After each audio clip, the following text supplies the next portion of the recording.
Okay, we're holding Mishna Berura on 27. We're speaking of the Mechaber. It said that before you put on your tzitzis, they have to be checked. Because the question of Bracha Levatola. So he explained, so if a person puts on multiple tzitzis, garments with tzitzis, if you check one, do you have to check the others? You don't have to check the others. Because in terms of Bracha Levatola, one Bracha covers multiple garments. So if you check one, it's definitely not a Bracha Levatola, correct? And the other garments, why do you have a right to wear them? Because you rely on Chazok, the presumed status. The garment was kosher yesterday. The presumption is it continues to be kosher. But to be Motzi Shem Shemayim, we don't want to rely on Chazok. To say the name of Hashem, that's not sufficient. Okay?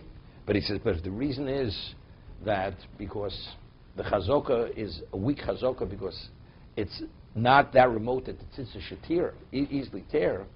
So that's the reason you can't rely on Chazokah.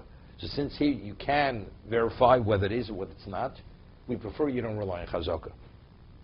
Because the likelihood of tearing is not that remote. So if that would be the case, you have to check, right, every garment you wear, the multiple garments.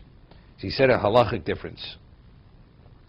3 lines from the bottom.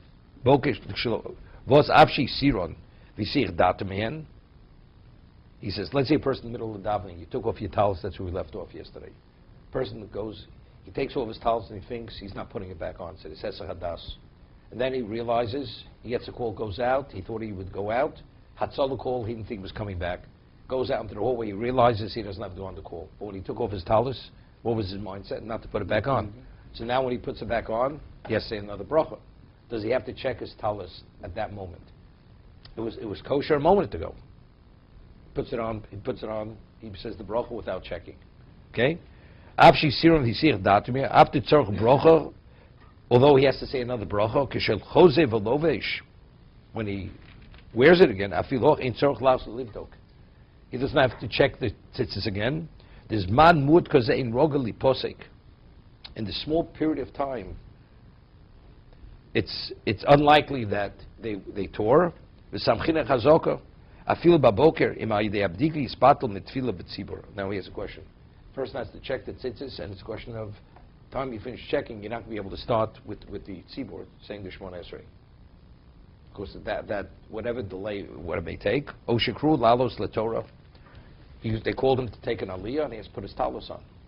Yochel Lilbosh Taliso B'Libdiko. He's able to put on talos without b'diko.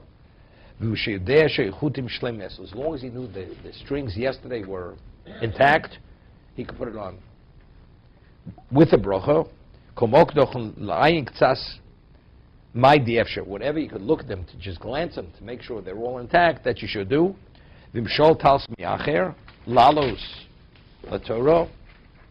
Whatever if you borrow talis from someone else to get the aliyah. Our meaning is not to say the bracha. On a talis shula, a borrowed talis, one doesn't say a bracha. Right? Why? Because that has to be ksuska, it has to be your garment. It's not your garment, you don't have to say a bracha. So, but yet we say that the talis you put on before tefillin, you come to shul, and you borrow a talis to put it on, you do say a bracha. You do say a bracha. Because before you put on tefillin, you should do the mitzvah of tzitzis. Right? As a result of that, we say with certainty that if you want to acquire it, the owner of talis is agreeable to give it to you as a matan amnas lachzir. It's a conditional gift. Since there is a basis to fulfill the mitzvah of tzitzis before you put on tefillin, it's not for covered at tzibur. It's not for covered at tzibur. When you get the aliyah, what do you put on talis that's covered at tzibur? That's the garment you wear when you get an aliyah. Covered at tzibur, it's not to fulfill the mitzvah of tzitzis. So what is it?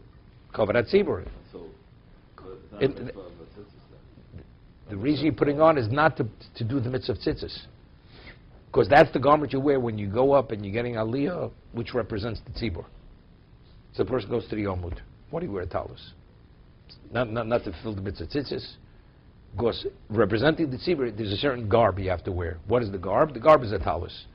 So as long as you're wearing it, whether you own it, whether you don't own it, it's irrelevant. But when you put on tefillin, there's a basis to say before you do the mitzvah of tefillin, you should do the mitzvah of tzitzis. But to fulfill the mitzvah of tzitzis, you have to own the garment. So if you borrow it, you're borrowing it as a gift. So the one who owns it is gifting to you to be able to fulfill it as long as you return it to him afterwards. Okay, that's the difference. Is it like a lulav or no? Same thing, it's matam naslavs, exactly like a lulav, but that's only for the talis where you borrow before you put on your tefillin. Not the talis, that's what he says, not the talis that you take when you're getting the aliyah. The menogenu sholavar cholov. Ain't tzorach levot kol klal. There's no reason to check it. I'm ber halocha v'im bodak atalis ksheisir oso meolo v'inicho pikisa shelo. What about he checked his talis the day before? He checks his talis before he put it back in his talis bag. Next day, there's no reason to check the tzitzis. Right? Nothing could have happened to cause the tzitzis to be puzzled. What do we do here? It's a good idea then to do that. Before Shabbos, especially before Shabbos. There's no basis to what to check it again before you wrap yourself in the talis. What do you do? Before you put away your talis every day, you go through, you check, make sure all the strings are intact. No, but you check it before you put it on. Good. That's what we're talking about. No. Why? He's saying if you checked it day before you put it back in your talis bag, next morning you don't have to check it whatsoever. You put them on without checking, you're permitted to say the bracha. What's the basis? The only concern, even if it's bracha levatol, it's 100% kosher. It's 100% kosher. What are you checking?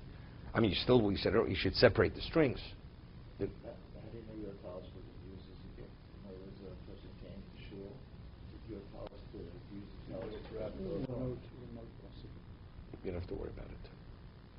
Let's say you keep your talis in your cubby, in a cupboard, on the bench. Yeah. Firstly, you have 1 million in the shul. Right? It's a minion factory. All throughout the day, people will, if that was the case, you wouldn't leave your talis on the bench. Okay? So you don't have to worry about this. Okay?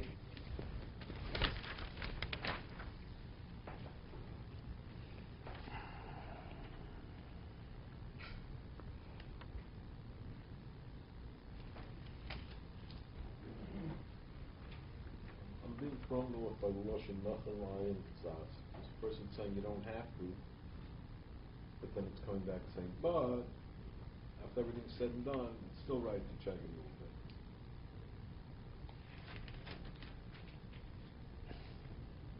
He's going according to the opinion. We have a principle, even if chazaka, if you can verify something, you don't rely on chazaka. That's the reason. So if you get the ali, you have to go up immediately. You don't have time to check. So therefore, you have a right to rely on chazaka. But he says, but if you could look at it to some degree, you should, because that's part of the verification process. Okay, let's go.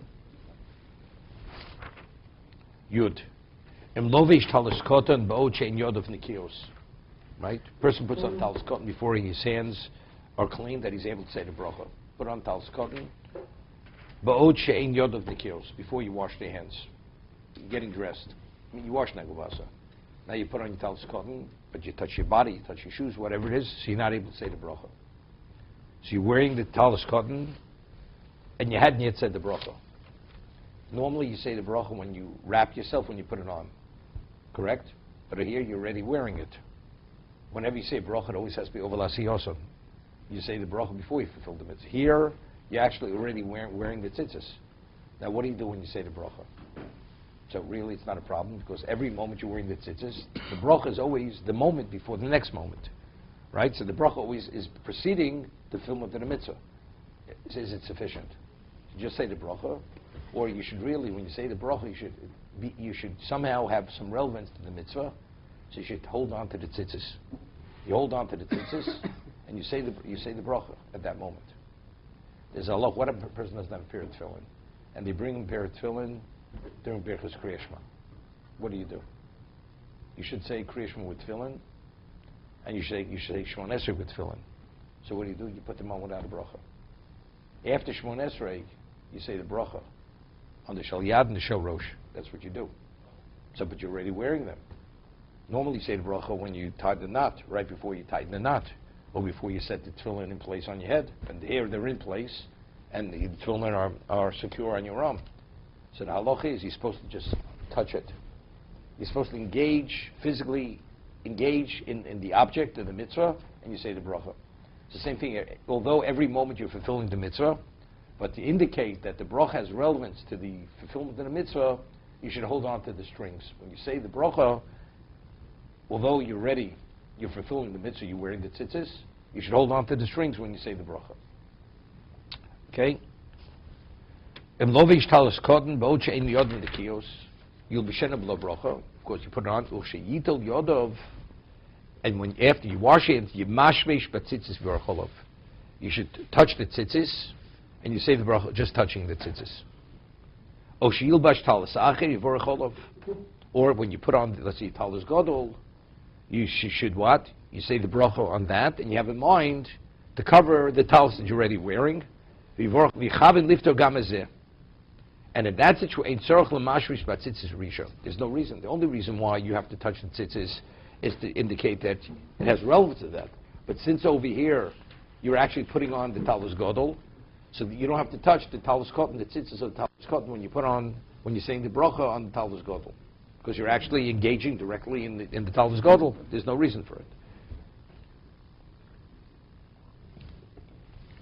Yud, Mishna Berura, Yemashrush b'tzitzis, b'zeh yichoshev k'tzas ki lov shoas. Since you're actually touching the tzitzis, it's considered, it's a semblance of putting on the talis then. V'avagav d'kaim lod b'chol mitzvah sorach levorach over las yosef mamash. Right? He's asking a question. Here you already fulfilled the mitzvah, and the bracha always has to precede the fulfillment of the mitzvah. Right? I mean, we answered it.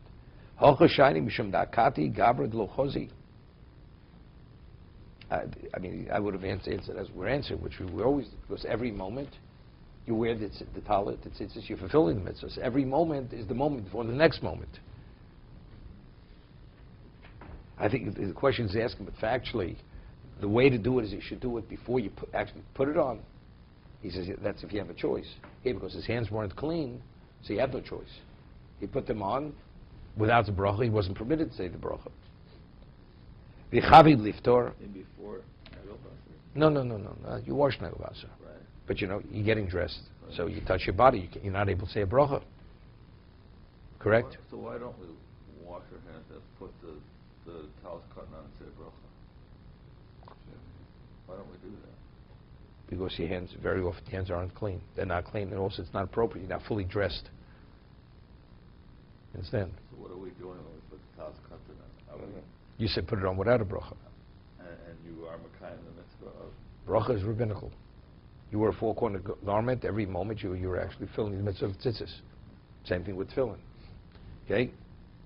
The concept of talis gadol, why is it said in those in the Ashkenazi till a person is married? You can't say that for bar mitzvah. When do the mitzvah of talis gadol? What is the idea of talis gadol? To fill the mitzvah of tzitzis? You're wearing tzitzis. You're wearing talis gadol. If you wear talis gadol, why do you have to wear talis gadol? I'm asking the other way, so why do you But I'm asking you a question. Let's say it's by an adult, married person. Why does he wear a talis gadol? Tell us what? Gadol? Yeah. Because that's attire for tefillah. So that minute to wear that attire, it's only if you're married by the Ashkenazim. Why? Because it's only when you reach a certain degree of maturity, that's when you wear that kind of garb. What? Yakis, when you become, even when they're children. Because their meaning is that what's proper dress during davening, wear a talis. But that's all. But it's only Shacharis, right? You say Shemona Esrei Mincha, they don't wear talisim, right? You only wear the talis in the morning, not during Mincha. But you say Shemona Esrei. The answer is, Shacharis is a different type of tefillah. Therefore, it necessitates a greater degree of respect. Therefore, you wear the talis in the morning, not talis in for that reason. Why is it different that way? What? Shacharis? Yeah, I mean, You have Birchas Krishma. It's a different level. Shacharis. Mincha is just Shemona Esrei. That's what Mincha is. Ma'ariv also, for Ma'ariv is no tzitzis, period. Right? It's nighttime.